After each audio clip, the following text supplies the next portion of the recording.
দীর্ঘ ৮ মাসের সংলাপ শেষে স্বাক্ষর হলো জুলাই জাতীয় সনদ। বিএনপি ও জামায়াতে ইসলামী সহ ২৫টি দল এতে সই করেছে, কিন্তু স্বাক্ষর করেনি জাতীয় নাগরিক পার্টি, এনসিপি সহ 4টি দল। ঐতিহাসিক এই দলিলে সই করে প্রধান উপদেষ্টা অধ্যাপক ডক্টর মোহাম্মদ ইউনূস বলেছেন, এই সনদের মাধ্যমে নতুন এক বাংলাদেশের সূচনা হলো। শুক্রবার জাতীয় সংসদ ভবনের দক্ষিণ প্লাজায় বর্ণাঢ্য আয়োজন করে জাতীয় ঐক্যমত্য কমিশন। লক্ষ্য কাঙ্ক্ষিত জুলাই জাতীয় সনদ স্বাক্ষর। অধ্যাপক মোহাম্মদ ইউনূস, বিএনপি, জামায়াত ইসলামী, গণ অধিকার পরিষদ, এবি পার্টি, এলডিপি, গণসংহতি আন্দোলন, নাগরিক ঐক্য, জাতীয় সমাজতান্ত্রিক দল জেএসডি, খেলাফত মজলিস, বাংলাদেশের বিপ্লবী ওয়ার্কার্স পার্টি, বাংলাদেশ খেলাফত মজলিস, ইসলামী আন্দোলন বাংলাদেশ, গণফোরাম ও ইসলামী ঐক্যজোট সহ 25টি রাজনৈতিক দলের প্রতিনিধিরা অনুষ্ঠানে অংশ নেন। তবে ছিল না 24-এর গণঅভ্যুত্থানের ধারাবাহিকতায় গঠিত দল জাতীয় নাগরিক পার্টি এনসিপি, বাংলাদেশের কমিউনিস্ট পার্টি সিপিবি, বাংলাদেশের সমাজতান্ত্রিক দল বাসদ মার্ক্সবাদী ও বাংলাদেশ জাসদের নেতারা অনুষ্ঠানে অংশ নেননি। বিকেল 4:37 জাতীয় সঙ্গীত পরিবেশনের মধ্য দিয়ে শুরু হয় অনুষ্ঠান। প্রথমে বক্তব্য রাখেন জাতীয় ঐক্যমত্য কমিশনের সহ সভাপতি। তিনি সনদের আইনি ভিত্তি ও বাস্তবায়ন প্রক্রিয়া তুলে ধরেন।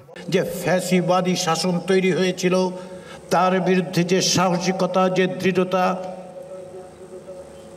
বাংলাদেশের নাগরিকরা দেখিয়েছেন, বৈষম্য বিরোধী ছাত্র আন্দোলনের মধ্য দিয়ে যা সূচনা, যা এক দফা দাবিতে পরিণত হয়েছিল এবং শেষ পর্যন্ত ফ্যাসিবাদী শাসককে পলায়নে বাধ্য করতে পেরেছে, সেই অর্জনের একটি স্মারক হচ্ছে এই জাতীয় সনদ।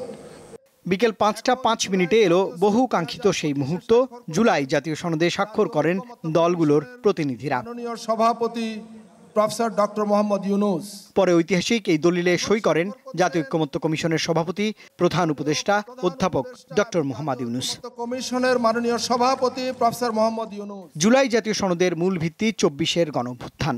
এছাড়া গণতন্ত্র, মানবাধিকার ও আইনের শাসন প্রতিষ্ঠার জন্য জনগণের দীর্ঘ 16 বছরের সংগ্রামের তাৎপর্যকে স্বীকৃতি দিয়েছে এই সনদ।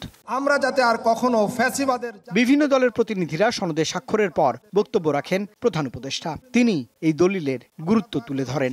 সারা জাতি এটার থেকে অনুপ্রাণিত হবে, নতুন পথের দিশা পাবে যে আমরা ছোট জাতি না, কারো দয়া দাক্ষিণ্যে বেঁচে থাকার জাতি না, আমরা কারো কথার তলে থাকি না, আমরা আমাদের মতো চলি, মাথা উঁচু করে চলি এবং সারা দুনিয়াতে আমরা মাথা উঁচু করে চলব, সেই সামর্থ্য আমাদের আছে। বলেন, তরুণদের আত্মত্যাগের কারণেই জুলাই সনদ স্বাক্ষরের সুযোগ হয়েছে। এখন আমরা সভ্যতায় আসলাম এবং এমন সভ্যতা আমরা গড়ে তুলব, মানুষ ঈশ্বর চোখে আমাদেরকে দেখবে। কাজেই সেটা এখন আমাদের পরবর্তী এই সনদ পরবর্তী জীবন আমরা কিভাবে গঠন করব তার উপর নির্ভর করবে, কিন্তু আমাদের ভবিষ্যৎ অত্যন্ত চমৎকার। 2026 সালের ফেব্রুয়ারিতে ত্রয়োদশ জাতীয় সংসদ নির্বাচন হবে, তা আবারও স্মরণ করিয়ে দিলেন প্রধান উপদেষ্টা। ফেব্রুয়ারিতে নির্বাচন হবে এবং এই ঐক্য যেন বজায় থাকে।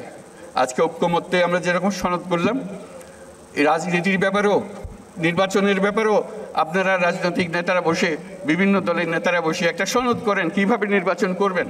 24-এর গণঅভ্যুত্থানের ফলে সৃষ্ট বাস্তবতা বাংলাদেশকে নতুন এক উচ্চতায় নিয়ে যাওয়ার সুযোগ সৃষ্টি হয়েছে বলে মন্তব্য করেন শান্তিতে নোবেলজয়ী ডক্টর মোহাম্মদ ইউনূস।